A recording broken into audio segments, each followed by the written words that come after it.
All right, today we're going to take a look at a report from Brightfield Group about changes in cannabis consumer behavior post-pandemic, kind of give us an idea about what people are doing, how they're doing it, why they're doing it, just give us a better idea of maybe the new normal. We'll have to wait and see.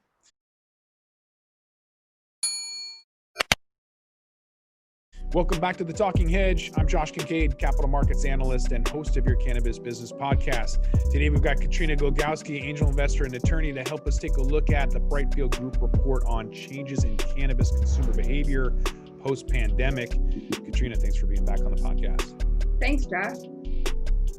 All right, so let's take a look here. An increase in cannabis use by generation. So it looks like there's a percentage that are using more cannabis more frequently. I don't know, maybe because they're at home or they're bored or all of the above, but it looks like Gen Z is increasing more frequently by a tune of 52%. Millennials are consuming at 49%, while Gen X at 45% and baby boomers at 25%. So according to Brightfield Group, the younger consumers are the most likely of all age groups to increase their cannabis usage, with 49% of millennials saying that they have increased compared to just 45% of Gen X and 25% of baby boomers. Millennials are more likely to consider cannabis in a wider total mood modification landscape. Well, what a new term, mood modification landscape, Josh. Yeah, I guess that just replaces the words bored or, at home or whatever. But definitely, we're in another stage of lockdown here in Washington State. I think California was just up in arms over being forced to lock down. We saw Paris, basically everyone evacuated Paris before their lockdown. So yeah, I guess that new mood modification landscape is going to, have some cannabis there, especially since it's essential. Whereas Massachusetts didn't deem it essential, certain other places and other areas and other countries deemed, alcohol as not essential. So Pennsylvania banned alcohol for Thanksgiving. So everyone was running out buying alcohol beforehand. The north of France banned alcohol during the pandemic. So it is interesting that sort of cannabis is okay, whereas alcohol is not. Kind of an interesting dichotomy there. What I like about these figures, though, Josh, is the increase by the baby boomers. We're always talking about the soccer moms and the grandmas to bring cannabis normalcy. That's the pinnacle. That's what the cannabis industry is trying to achieve. And if you can convince the soccer moms and the grandmas that it's not a gateway drug and it's not going to kill you. So I really, really like the baby boomer number. Yeah, and with a third of people planning on using more cannabis, it just kind of shows that it is normalizing. With younger generations, it's been in music and movies and culture, so there is not that stigma as much. Whereas with maybe baby boomers, they still kind of have that stigma, and they're maybe afraid about THC. And I still have friends that have been smoking pot for decades, longer than I have, and they're still worried about it. So it's definitely still there. The stigma is definitely there, even in a place like Seattle. I have friends that hide the fact that they are cannabis consumers because their non-cannabis consuming alcohol friends don't like it. And this is people that are typically come from, in college, they were part of sororities or fraternities, and they are heavy drinkers, or their friends are. And so there's that attitude where alcohol is better than cannabis. But hopefully through this pandemic, we're kind of seeing that, cannabis isn't that bad. And until we get cannabis cafes and show that it is normal, we'll still have some of that left over. But it is fading. A lot of that is going away, thankfully. Well, I'd rather have grandma have a little bit of Blue Dream versus cold duck any day. Yeah. It's better for her. All right, looking at increased cannabis use by usage rate. So not surprisingly, those already using cannabis 5 days a week are most likely to have increased their cannabis usage, with 50% doing so. So heavy users are also most likely to report using cannabis at higher dosage and or for longer sessions, with 64% reporting they do so. Heavy users with cannabis already integrated into their lifestyles are unlikely to give up the habit, and they're using more often to handle additional stress and trying to get rid of boredom, like we mentioned. So most of the time at home and cannabis usage are heavily skewed towards small group use. So cannabis is well situated to benefit as an in-home activity during these times. Definitely with Black Friday, there's a lot of talk about technology and video games and stay at home. A lot of things that people are going to be buying for stay at home. People are definitely trying to get over being bored. My puppies are bored. They don't use cannabis, but it's hard for them to be able to get outside, walk around, do what they're going to do because it's winter time. So, if they could choose to do cannabis, they might. They don't have that choice though. So other people are obviously going towards that route, helping them deal with stress during the pandemic. 87%, as a matter of fact, from heavy users say that cannabis helps them deal with stress during the pandemic. These statistics don't surprise me at all.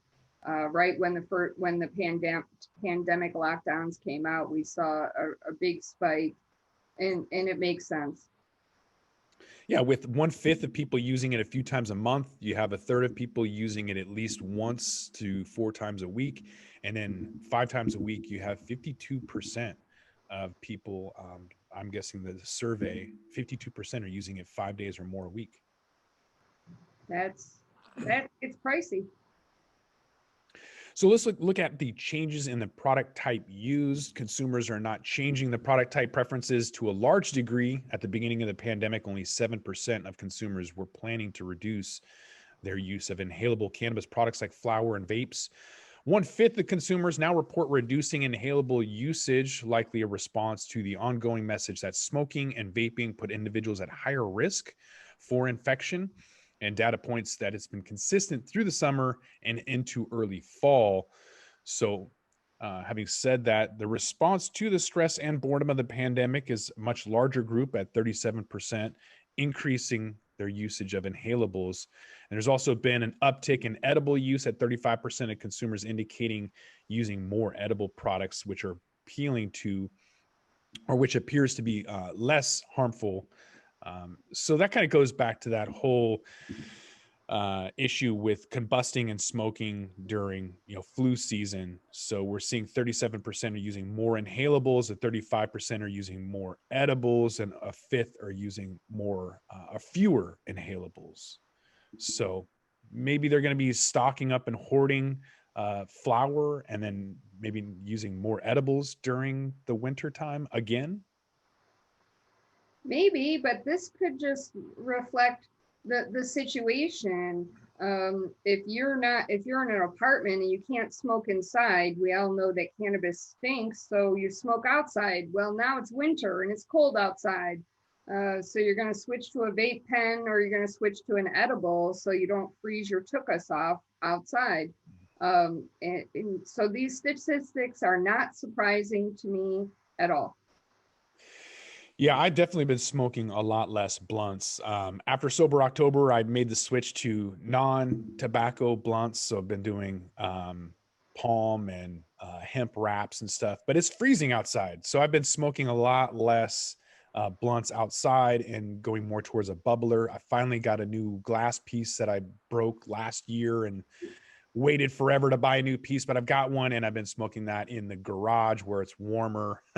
And yeah, so, and actually last night I took some RSO. I had a really bad headache, wanted to sleep in, knocked me out. Man, no amount of coffee is going to help me get out of that funk this morning.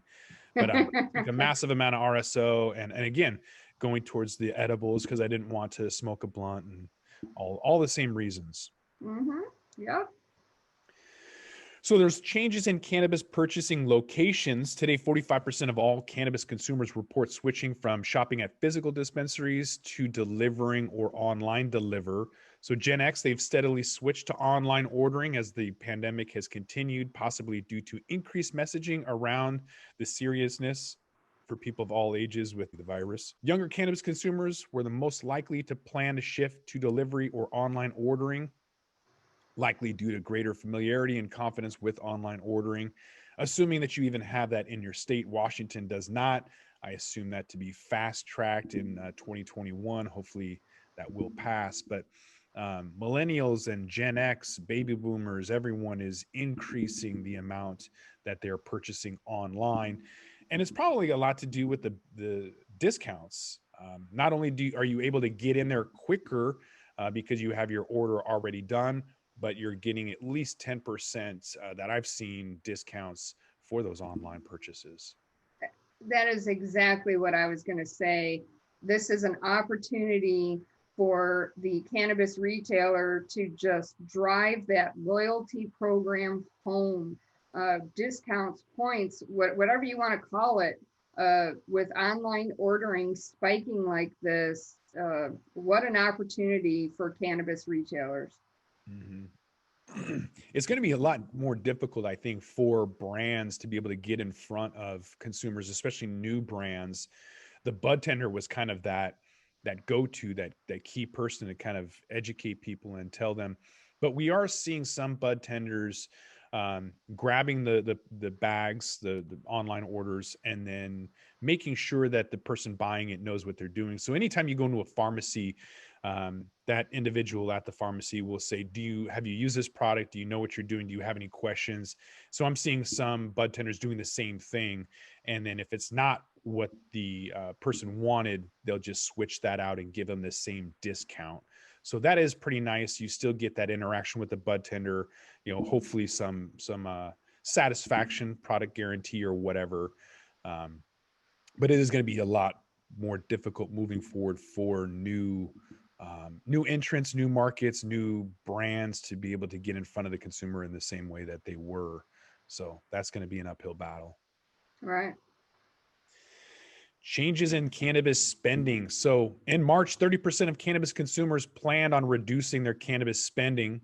In July, 37% that they had reduced spending. But on the flip side, 56% of cannabis consumers had increased their spending.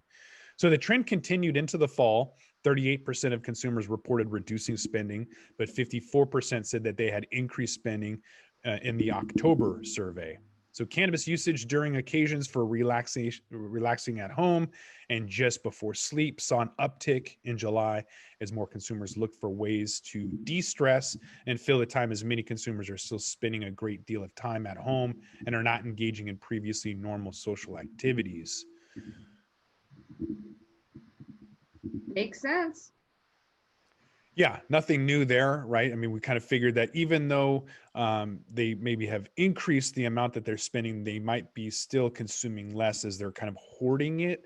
We did see a lot more people buying large packages. So, an ounce instead of a gram. In Washington, a lot of the producer processors are not packaging as much small quantities. Right now, it's people want larger quantities. And whether or not they're consuming that, I'm assuming not. I think a lot of the times what we're seeing is hoarding. I wouldn't call it hoarding, Josh. I would say if you are an individual that is possibly risking serious illness by going in just to pick it up because Washington stupidly doesn't have delivery, you're going to want the ounce so you don't have to go routinely. So stocking up, hoarding, I don't think that's the right word. I think you're looking at bulk buys to reduce number of visits. Yeah, that's a great point. I would definitely agree with you that there's a ton of people that are going in and bulk buying, especially to avoid the pandemic. So my in-laws took their house off the market. They were going to sell their house, but they want to find a house first because they said they don't want COVID being left all over the place. So there are people that they're just really worried about it, and so they think that there's COVID being left all over retail stores or whatever, and so they just want to avoid that entirely. So I get it. In fact, 54% of all cannabis consumers reported using a higher dosage and for longer sessions, which probably is a good indicator of why edibles are selling so much, is because they're generally a higher dose and last a lot longer. So consumers using cannabis in more expensive ways. Like I said, 54% are using higher dose for longer sessions, where only 16% plan to do that back in March.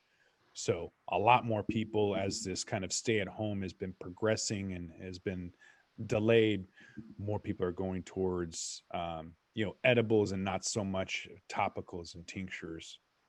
Right. So changes in cannabis flower use. So while the pandemic has raised concerns about lung health and the use of inhalable products, cannabis flower consumers are tending to smoke more rather than less. So flower users are upping their usage to deal with both the stress and boredom of the pandemic. So of cannabis flower users, 65% are smoking more to deal with the stress of the pandemic, and 60% are smoking more to deal with boredom or to fill the time. So in contrast, 27% said that they're smoking less due to respiratory concerns. I expect that to increase a little bit more as we get into, deeper winter months, but all pretty much similar to last year's trends, it seems like. Yeah. Yeah. This is interesting. I like how they say to deal with stress, and stress is different for everybody, but it is interesting. Yeah, we live in uncertain times right now, and so that uncertainty is driving up stress, and so people are going to be looking towards, cannabis to relieve some of that.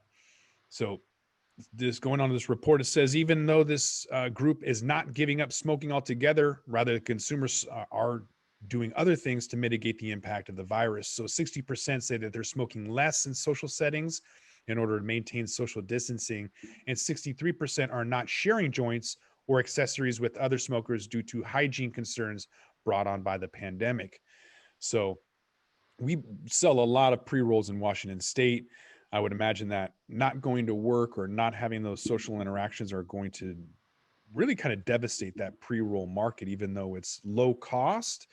I think people are probably going to go more towards bulk flower or edibles or other products, while pre-rolls kind of take a hit. But I guess we'll have to wait and see. Yeah, that would be interesting data from Washington, because the pre-rolls sell like 3-to-1 of everything else, and I wonder if that statistic has held, Josh. Yeah, it'll be interesting for sure. All right, I guess we're just gonna have to come back and see how pre-rolls are doing. So I want to thank my guest, Katrina Gogowski, angel investor and attorney. Thanks for being back on the podcast. Thanks, Josh. With that, we're going to roll this one up. I'm Josh Kincaid. This is The Talking Hedge. Don't forget to like, share, and subscribe, or don't, and I'm out. Don't forget to smash that like button on your way out and check out these other videos that we've got.